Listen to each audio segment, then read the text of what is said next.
Eurostat reports a €7 billion surplus in trade.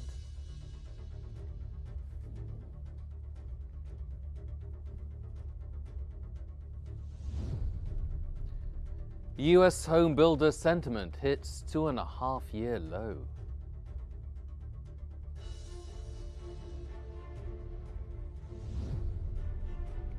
And China discovers a new large-scale deep shale gas field.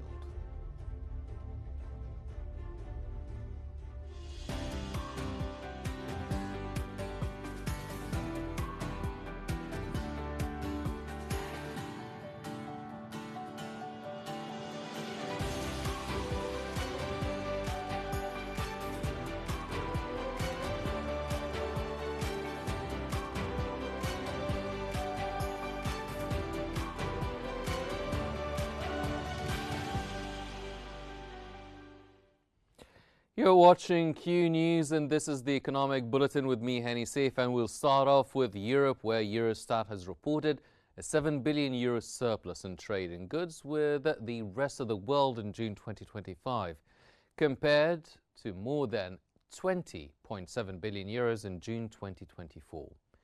Eurozone exports of goods to the rest of the world in June 2025 were €237.2 billion, an increase of 0.4% compared to June 2024. Meanwhile, imports from the rest of the world stood at €230.2 billion, a rise of 6.8%. Eurostat added that in January to June 2025, the Eurozone recorded a surplus of €93.3 billion, compared to €102 billion in January to June of 2024.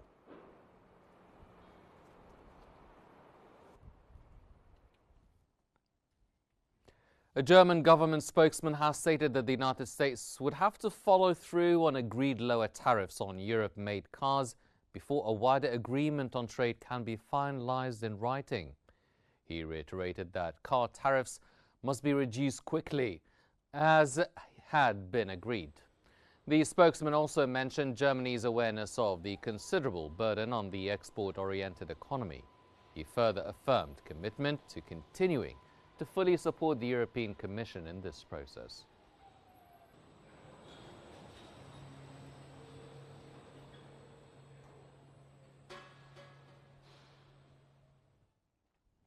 Still in Europe, Ukrainian Prime Minister Yulia Syriadenko has announced that international partners have pledged $37.4 billion in financial support for the country for 2026-2027.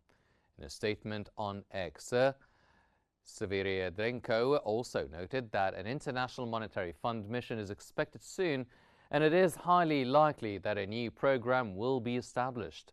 The funds are intended to help stabilize Ukraine's economy and support its ongoing development.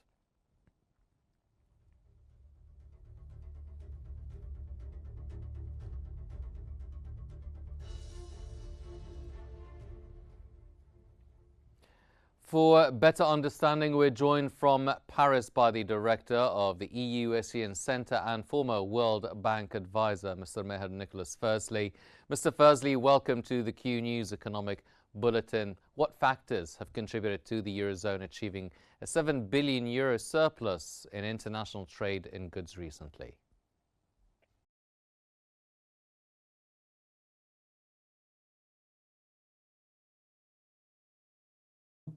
Short-term figures, data, which vary. I think it's a signal. It's a signal that the growth engine of Europe is slowing down, probably because we are painfully and slowly moving from the age of neoliberal free trade to another era defined by economic nationalism and protectionism. And it looks like so far that the Europeans have refused to understand that the world they're clinging to desperately, the old world, before February 2025, when President Trump entered the White House, that old world is collapsing because not only Trump is an economic nationalist, but so are the governments of China, Malaysia, India, Saudi Arabia, etc. So Europe is more and more left alone in what they call the rules-based sort of free trade ideology. And so to make long story short, we're starting to see figures which are not great because, quite frankly, a 7 billion surplus in June, down from 21 billion a year ago, that is 3 times less. So it's 200%, 200% or 3 times less than a year ago. Once again, it's only one figure. We need to wait a few more months to see if the trend, the negative trend, persists, but it's clearly not an amazing trend. Another way to look at the same thing from a different perspective, their imports, the European zone or the European Union imports grew by 7% over the same period, and their exports grew by 0.1%. So what does it mean when your exports grow by 0.1%? It means they're flat. It's zero, right? Mm-hmm. So now their imports are growing much more than their exports. It's also another negative signal. Why is it negative? Because Europe in general, Germany, Italy, France in particular, and Holland, so Holland, Italy, France, Germany are export-oriented nations. They cannot survive without free trade and an open markets world economy. So that's troubling for the European Union. Mm-hmm. Well, it might be an early or preliminary figures that we are witnessing, but how does the trade surplus of this magnitude affect the overall economic growth and stability of all the Eurozone countries? So once again, it's not great. It's not great. And we will know. So to be honest with you, we should not be over-interpreting, right? It's a one-shot. The new trade regime between Europe and America is, after all, 3 weeks old, right? 3 weeks old. So it was agreed upon in Aberdeen, Scotland, literally 22 days ago, right? So that would be early August or end of July. So it's too early. Of course, economic actors, people like you and me, consumers, but also companies, industrialists, producers, they anticipate. So even though the trade agreement between Trump's White House and Ursula von der Leyen in the name of the EU, it happened end of July, people anticipated, because Trump declared his new trade, realignment, which he called the Liberation Day, early April. So what I'm coming at, the news, the mediocre or negative data we are talking about today are a reflection of all that, of, economic actors anticipating. But what I'm worried about, to be frank with you, is much more than that. There's something much more dangerous for Europe, potentially, which we haven't witnessed yet in the economic figures, because the figures published today by the Eurostat agency in Brussels are only about that, right? Trade surplus in June 2025. But there's something broader, potentially more dangerous, we may hear about in the coming days and weeks. It is the drop in investment. And that steep drop in investment in European industry, so less money building and expanding factories in Italy, Germany, France, Holland, we may see those figures in September, in 2 or 3 weeks now. And personally, I believe the figures will be disastrous. And that's a much bigger threat to Europe's economy than just trade surplus. Mm-hmm. Well, do you think then that it could dictate the Eurozone's trade relationships with key partners outside of Europe, such as China, the US, and the UK?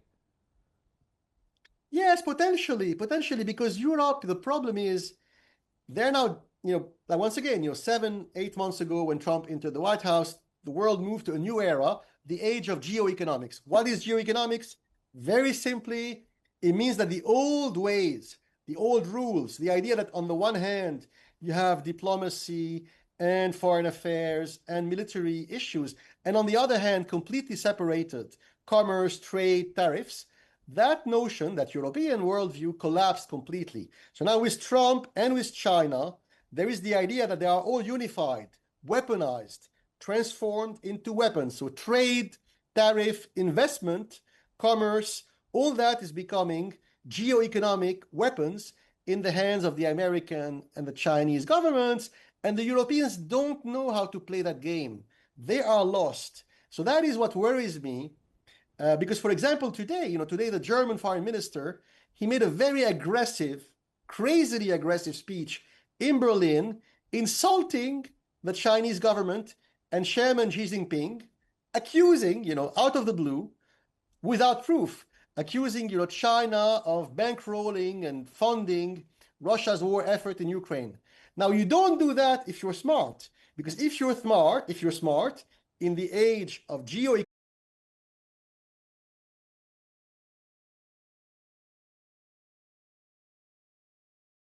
a smart nation would never talk like that about the Chinese president or the chairman of the Chinese Communist Party, because that would be insulting the future.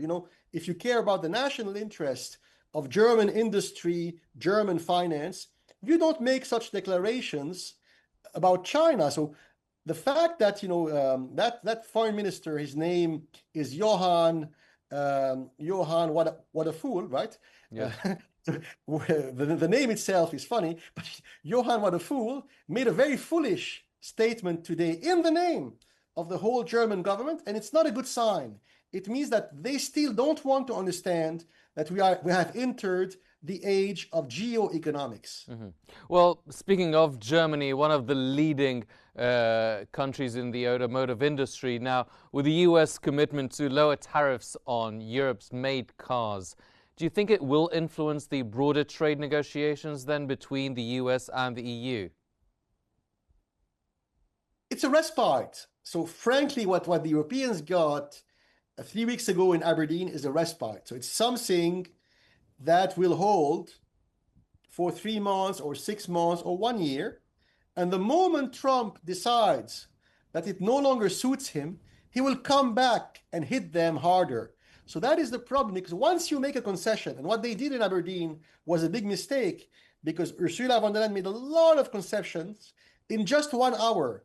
Once you make so many concessions in 1 hour, and then the most terrible concessions she made, she spoke in the name of German industry, and she told Trump that German companies like Mercedes-Benz, BMW, Siemens would invest trillions of dollars in the future to build and expand their factories in Pennsylvania, New York, Oklahoma. So if in the future BMW and Mercedes-Benz, they expand their factories in Texas, Oklahoma, Pennsylvania, it means they will shrink, they will reduce the size of their industrial operations in Germany and Europe. So that's a very dangerous game when you do that, because someone like Trump smells the weakness and he knows they are weak. So in 6 months or 9 months, Yes. he may come back and say, you know what? The deal of Aberdeen no longer suits me. I want tougher, more stringent conditions that I'm going to impose on the Germans, and they will have no choice but to agree and kneel before Trump. From Paris, that was the director of the EU ASEAN Centre and former World Bank advisor, Mr. Meher Nicholas Fursley. Mr. Fursley, thank you for your insights. And now we move on to the latest developments from around the world.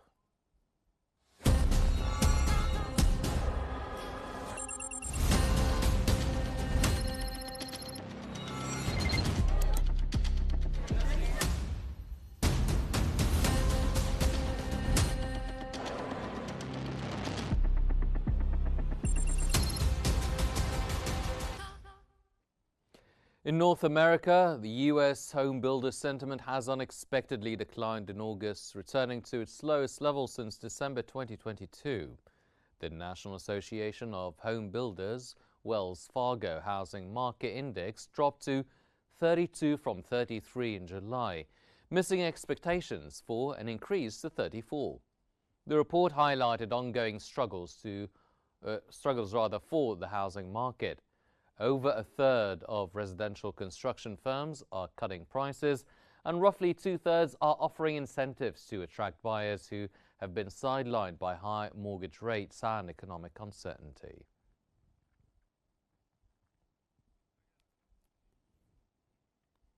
The strike by Air Canada flight attendants has been declared unlawful by the Canada Industrial Relations Board, which has ordered the union to direct its members to return to work.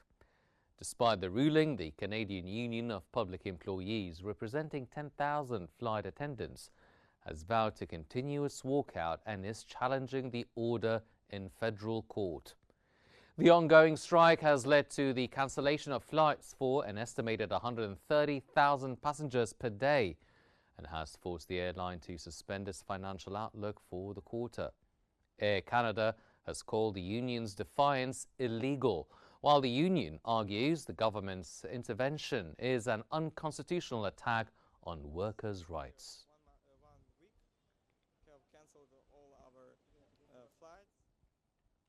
Moving on to Asia, Chinese Premier Li Qiang has called for a concerted effort to sustain and strengthen the country's economic recovery. In a State Council meeting, Li acknowledged China's great resilience and vitality, but stressed the need to address risks and challenges from the complex global environment. To achieve full-year development goals, the Premier highlighted several key priorities, including stimulating consumption and fostering new growth drivers and expanding effective investment, particularly by encouraging private investment and stabilizing the real estate market.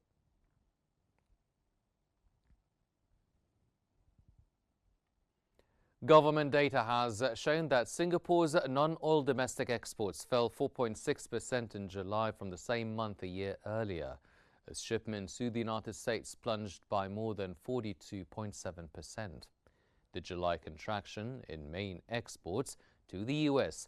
was largely caused by a 93.5% decline in pharmaceutical shipments. Meanwhile, exports of specialized machinery dropped 45.8%, and food preparations were down 48.8%. Additionally, non-oil domestic shipments to China and Indonesia also declined in July, but grew to the European Union, Taiwan, South Korea, and Hong Kong.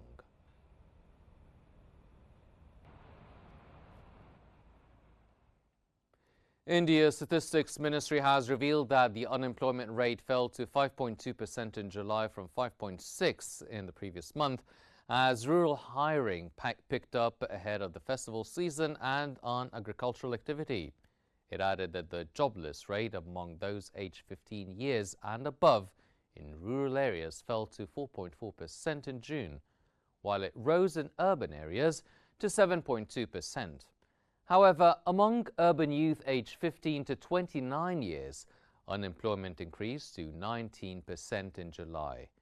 In rural areas, the youth jobless rate declined to 13% from 13.8% the previous month. It was 13.7% in May.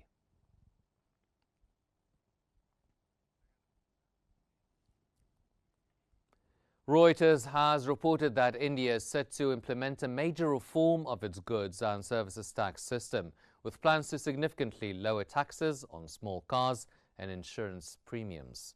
A government source revealed plans to lower the tax on small cars from 28% to 18% and insurance premiums from 18% to as low as 5%. The announcement triggered a significant rally in Indian stocks, with auto and insurance shares surging.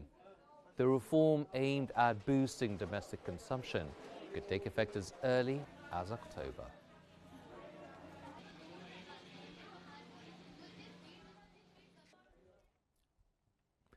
Meanwhile, in Latin America, Brazil's central bank has reported that economic activity contracted in June, reinforcing signs of a slowdown under the weight of high borrowing costs. Banks showed that the economic activity index fell 0.1% in June from May on a seasonally adjusted basis. The decline was driven by a 2.3% drop in the farming sector. Additionally, in the second quarter, the economic activity index grew 0.3% from the prior 3 months.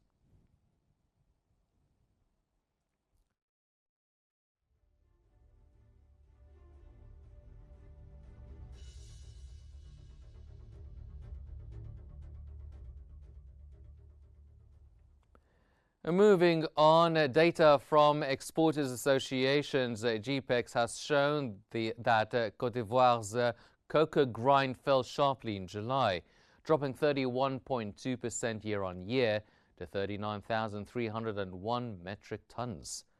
The decline was due to poor bean quality and low volumes of the mid-crop.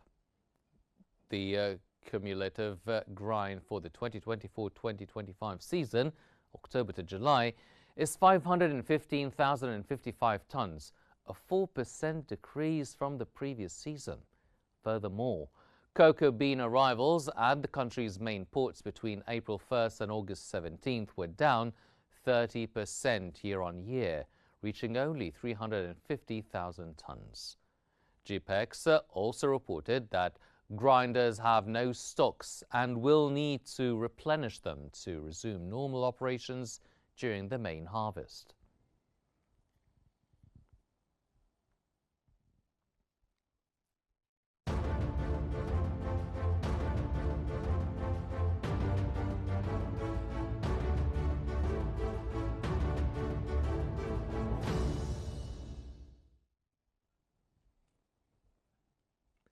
A new Google Cloud survey has revealed that 87% of video game developers are using artificial intelligence to streamline tasks and cut costs.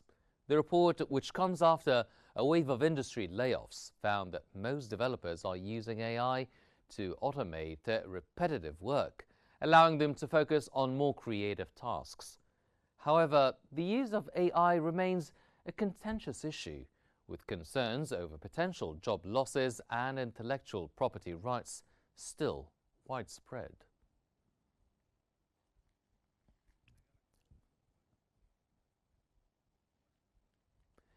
Google Asia Pacific has agreed to pay 55 million Australian dollars fine for anti-competitive conduct. The settlement stems from an Australian Competition and Consumer Commission (ECCC) investigation into exclusive deals with Telstra and Optus. These agreements require the companies to pre-install Google Search on Android phones in exchange for a share of the ad revenue. The Commission stated that this outcome, along with commitments from Telstra, Optus and TPG, will give millions of Australians more choice in search engines and help other search providers reach Australian consumers.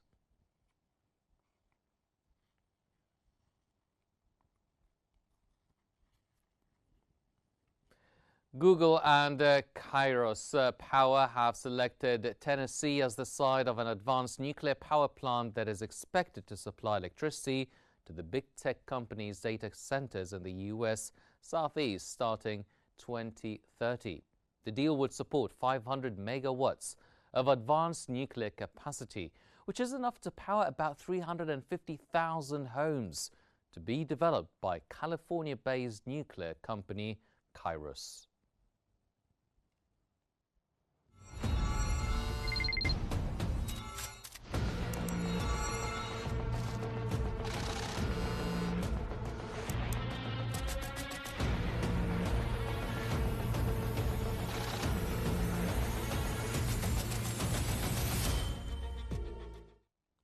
The Central Bank of Egypt has officially approved Bank Misr's Misr Digital Innovation to evolve into One Bank, Egypt's first fully digital native bank.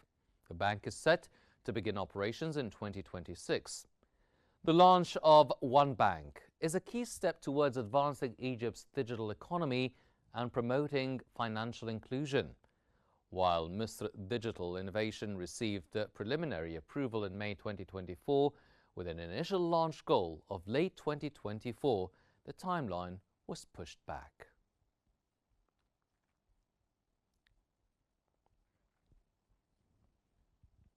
The Central Bank of the United Arab Emirates has reported that the total banking assets, including bank acceptances, rose to a record 4.87 trillion dirhams at the end of May, marking a 2.7% monthly increase.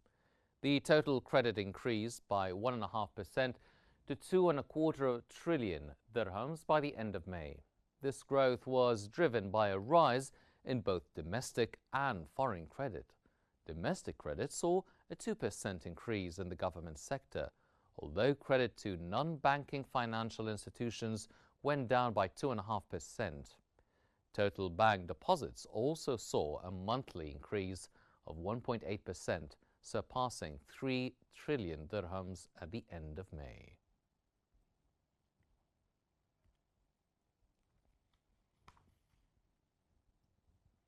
Syria is on the brink of a new food crisis with the worst drought in 36 years, causing a 40% drop in wheat production.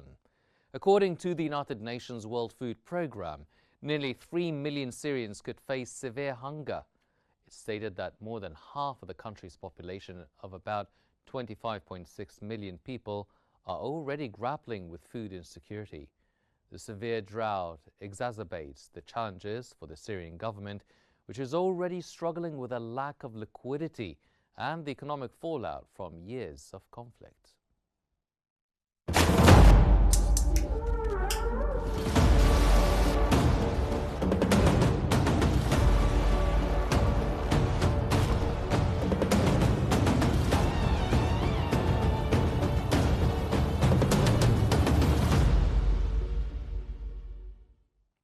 The European Union's imports of Russian liquefied natural gas has risen sharply, reaching a value of over 4.48 billion euros in the first half of 2025. According to Eurostat, this marks a significant increase from the same period last year, even as the EU seeks to reduce its reliance on Russian energy. While Russian liquefied natural gas imports grew, the United States remains the EU's largest LNG supplier, accounting for more than half of the bloc's total imports. Unlike Russian oil and coal, Russian gas has so far been exempt from EU sanctions due to the ongoing dependence of some member states.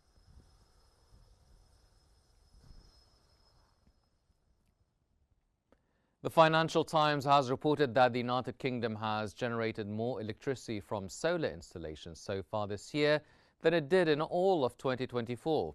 Citing data from the University of Sheffield, the report states that UK solar panels produced 14.08 terawatt per hour of electricity from January to August 16th, a 30% increase over the same period last year. This output is enough to power 5.2 million homes for a full year. The surge in solar generation is attributed to a combination of unusually sunny weather and a record high installation capacity.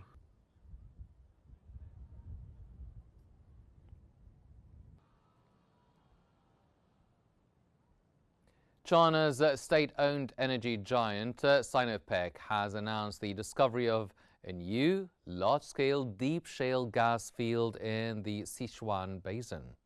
The company's latest wildcatting efforts have added over 124 billion cubic meters of proven gas reserves, bringing the total at the Yongchuan field to over 148 billion cubic meters.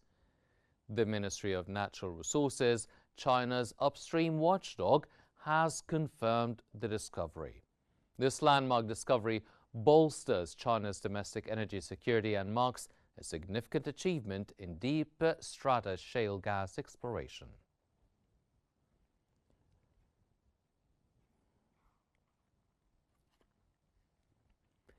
China's General Administration of Customs has revealed that exports of refined oil products rose 7.1% year-on-year to 5.34 million tons in July, maintaining the strong momentum from last month and reaching the highest monthly total since June 2024. Diesel exports surged 53.2% year-on-year to 820,000 tons, while exports for the first 7 months were down 37.7% to 3.63 million tons. Gasoline exports stood at 930,000 tons in July, up 18.6%. From January to July, China exported 4.82 million tons of gasoline, down 15.6% compared to the same period last year. The data also showed that imports of liquefied natural gas fell 6.7% year-on-year to 5.44 million tons in July. However, China's LNG imports showed an increase from June, hitting the highest level since January this year.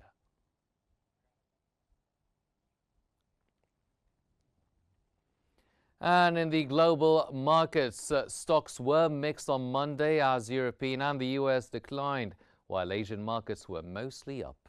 In the US, Nasdaq futures went down 0.18%. The S&P 500 futures edged down 0.08%, while the Dow Jones Industrial Average futures inched up 0.01%. Additionally, in Europe, Germany's DAX declined 0.32%. France's CAC 40 slid 0.65%. And meanwhile, the UK's FTSE 100 inched up 0.04%. On the other hand, Asia saw a semi-collective increase, where the Shanghai Composite hiked 0.85%.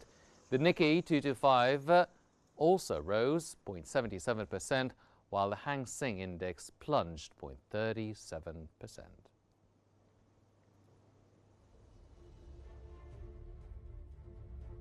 These are all the economic and financial news we have for now, but here's a reminder of today's main stories.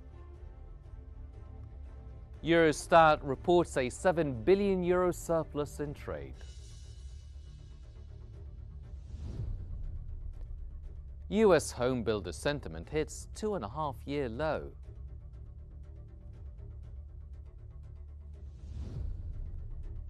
And China discovers a new large-scale deep shale gas field. This concludes our economic bulletin for now, but please don't forget to follow Qnews on YouTube, Facebook, X, Instagram and TikTok at Qnews EGY to stay informed. Thank you for watching and stay tuned for more updates here on Qnews.